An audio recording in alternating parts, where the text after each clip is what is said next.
between the cars when we are trying to cross the road, then the road users who may come across the road, they don't observe the pedestrian. Is it right? అక్కడ cars వరుసగా park చేసి ఉన్నాయి road మధ్యలో, road పక్కన. ఆ cars మధ్యలోంచి కనుక మీరు road cross చేయాలనుకుంటే కనుక ఆ రోడ్డు పైన వచ్చే ట్రక్స్ కానీ బైక్స్ కానీ మిమ్మల్ని చూడడానికి అవకాశం ఉంటుందా? ఉండదు. సో మీరు ఎక్కడ క్రాస్ చేయాలి? దెన్ అక్కడ ఏ పార్కింగ్స్ లేని ప్లేసెస్లో, నెక్స్ట్ బుషెస్, ట్రీస్ అలాంటివి ఏమీ లేకుండా క్లియర్ విజన్ ఉన్న ప్లేసెస్లో అవసరమైతే ఒక 20-50 మీటర్స్ అయినా అటు ఇటు లెఫ్ట్ రైట్ మీరు జస్ట్ వాక్ చేసి ఫుట్పాత్ మీద, then only we have to cross the road.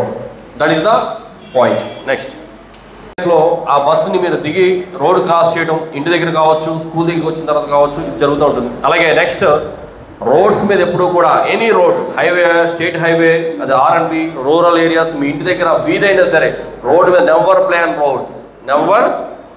Roads. అలాగే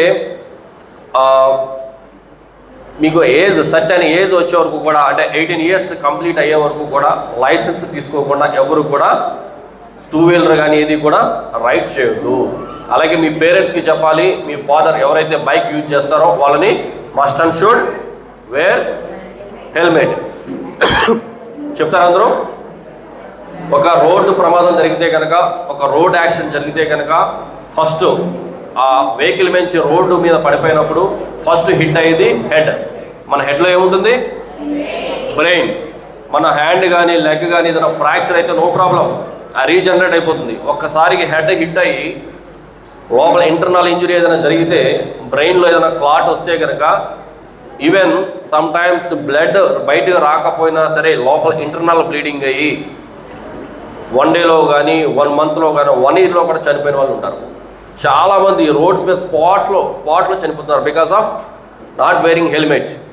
సో మీ ఇంట్లో మీ ఫాదర్ కావచ్చు, మీ బ్రదర్ కావచ్చు, ఎవరైతే బయటికి వెళ్తున్నారో, బైక్ యూజర్ ఎవరైతే ఉన్నారో మస్ట్ అండ్ షుడ్ అవసరం అయితే డాడీ నాకు పాకెట్ మనీ వద్దు, మీరు హెల్మెట్ తీసుకోండి, మీరు హెల్మెట్ పెట్టుకోండి. మంచి ISA స్టాండర్డ్ ఉన్న మంచి స్ట్రాంగ్ హెల్మెట్ తీసుకోవాలి. ఖచ్చితంగా హెల్మెట్ పెట్టుకుని బయటికి వెళ్ళమని చెప్పాలి. బయటికి వెళ్ళిన వాళ్ళు ఇంటికి రావాలి. Some times no news is good news. Sometimes no news is good news. మనకి బార్డర్లో సియాచెన్లో కోల్డ్ ఏరియాలో 18,000 ఫీట్ హైట్లో అక్కడ మన మిలిటరీ పీపుల్ మన కోసం బార్డర్లో డ్యూటీ చేస్తూ ఉంటారు. ఈవెన్ అక్కడ టాయిలెట్కి వెళ్ళడానికి కూడా వాళ్ళకి అవకాశం ఉండదు. ఒక టీ పెట్టుకోవాలంటే 4 అవర్స్ పాటు అక్కడ మంచిని తీసుకుని ఒక చోటకు వెళ్ళి 4 అవర్స్ పాటు వాటర్ని బాయిల్ చేసుకుని కానీ టీ ప్రిపేర్ చేసుకోలేరు. అలాంటి హైట్లో అక్కడ ఉంటారు. వాళ్ళ కుటుంబం ఏమైందో తెలియదు, వాళ్ళు ఏం జరుగుతుందో తెలియదు. వీళ్ళు ఒకవేళ ఎవరికన్నా ఏదైనా బ్యాడ్ ఇన్సిడెంట్ జరిగితే వీళ్ళకి రీచ్ అవ్వడానికి ఎంత టైం పడుతుందో, మళ్ళీ వెళ్ళడానికి కూడా 4-5 డేస్ వాళ్ళకి పడుతుంది. అందుకే అంటే no news is good news. వాళ్ళకి ఏ న్యూస్ రాదు. ఏదన్నా ఒక న్యూస్ వచ్చింది అంటే వాళ్ళకి అది బ్యాడ్ న్యూస్ అయ్యి ఉంటుంది.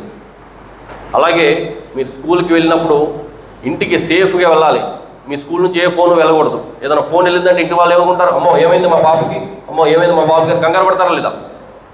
సో మీరు హ్యాపీగా వెళ్ళి హ్యాపీగా రావాలంటే అందరూ కూడా రూల్స్ పాటించాలి. అందుకనే చెప్తున్నాను, no news is good news sometimes. ఓకేనా?